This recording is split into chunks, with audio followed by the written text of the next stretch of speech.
We're about to have the first event for an exciting new global research partnership project, which is called Navigating the Backlash Against Global Law and Institutions. And the project is exploring why it is that there's been this pushback against international law and some of the really progressive norms that have developed following World War II,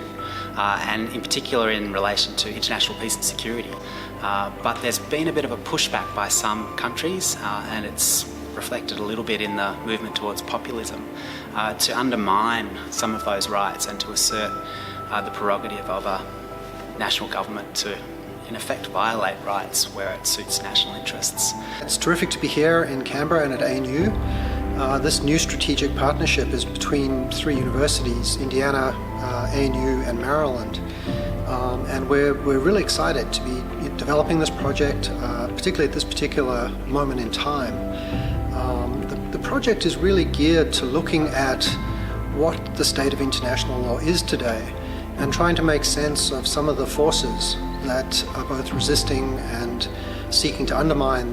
both the normative structure and the institutions that operate at the international level.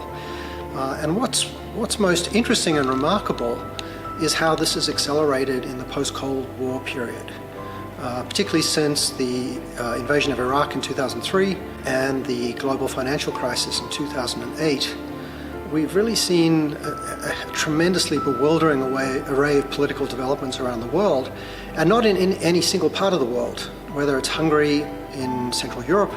whether it's Brexit in the United Kingdom, whether it's the election of Donald Trump in the United States. There is a simultaneous sense of an unraveling of the existing norms and institutions, while at the same time a discernible pattern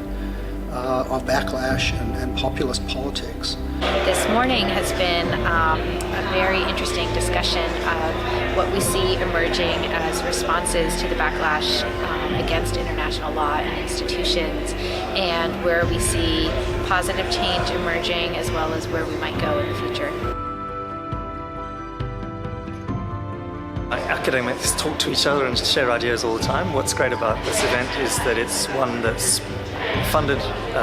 by the ANU under the Global Research Partnerships scheme, which just provides seed funding to allow academics who share ideas on an important topic such as this to travel, to meet, to sit and flesh out some of these ideas and thrash out some of these ideas in a way that builds a longer-term relationship between institutions. And for us as the National University, on such a sort of profound topic as the future of the international legal order, it's a very appropriate sort of thing for those sorts of resources to be deployed into. I think one of the biggest reactions I have is both how similar what's going on domestically in Australia is to what's going on domestically in the United States, as well as how different in the sense that